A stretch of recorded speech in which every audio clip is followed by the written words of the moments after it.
Bah, le Real se qualifie pour les demi-finales de la Ligue des Champions et j'ai envie de dire bravo à eux. C'était un très bon match des deux côtés. Le Real a bien joué.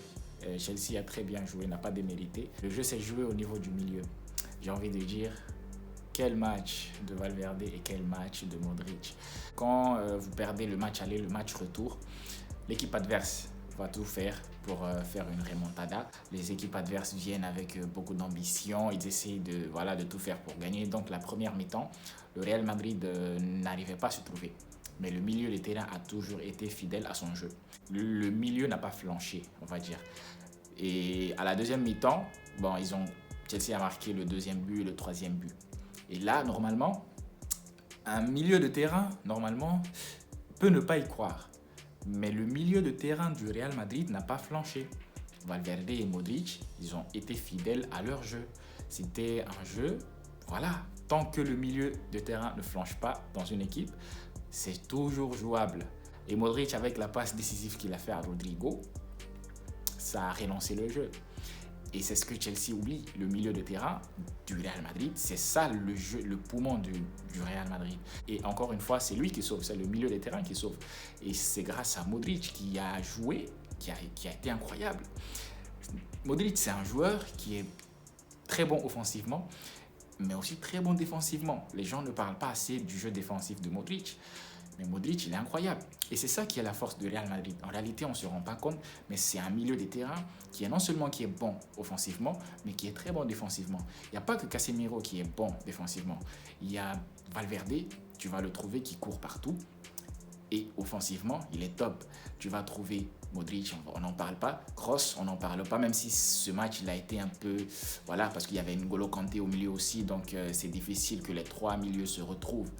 Donc voilà, mais c'est au niveau du milieu de terrain que ça s'est joué et le Real Madrid a été très bon au milieu grâce à Modric et grâce à Valverde. À un moment donné, il faut qu'on arrête de dire que Valverde c'est l'avenir parce qu'on a dépassé ça. Je pense que Valverde actuellement c'est le présent. Il est l'avenir mais il est également le présent. Il est en train de... Voilà, ce garçon il est incroyable tout simplement. On n'en parle pas. Voilà. J'ai envie de dire... Vinicius, moi, dans ce match, il m'a un peu déçu. Sincèrement, Vinicius, dans ce match, il a fait une passe décisive, ok.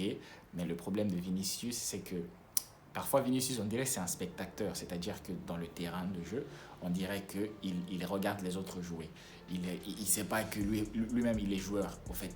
Il me donne l'impression parfois. Surtout quand il ne joue pas dans son poste à l'ailier gauche. Quand il n'est pas là, quand il est au centre ou quand il se perd. Vinicius, il se perd complètement. À un moment, il y a Mendy qui a fait une passe. Et Vinicius regardait Benzema pour lui.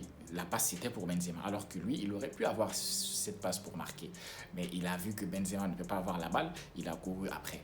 Et voilà, c'est ça Vinicius. Quand il est à l'aile gauche, il joue très bien. Là, il se retrouve, il est dans son... Voilà, mais quand il est hors l'aile gauche, Vinicius, il est complètement perdu, il est confus, il ne sait pas quoi faire, il regarde les autres jouer, il se perd. Et ça, il faut vraiment que ça se travaille. C'est au niveau du QI de l'intelligence. C'est-à-dire que son QI de jeu est très basse. Vinicius, malgré la technique, malgré le talent inné, parce que ce qu'il a, c'est un talent inné. Il doit travailler l'intelligence de jeu. Concernant Benzema, dans ce match, ça a été difficile pour lui. Vinicius n'était pas trop là. Et Valverde n'est pas un ailier droit. Donc Valverde venait se retrouver au milieu de terrain pour la guerre du milieu. Donc au milieu, à l'ailier droit, il n'y avait presque personne. Et à l'ailier gauche, Vinicius était un peu perdu. Il n'y avait que Mendy qui venait faire des centres et tout. Donc Benzema était tout seul. Il était tout seul à la deuxième mi-temps. Voilà, je pense que Benzema a eu qu'un tir cadré. Et c'est ça, un grand joueur. En Ligue des Champions, il ne faut pas avoir trop d'occasions. Il faut en avoir deux, il faut marquer les deux. Sinon, c'est chaud. Donc, sincèrement, ça a été un très, très beau match de la part des deux.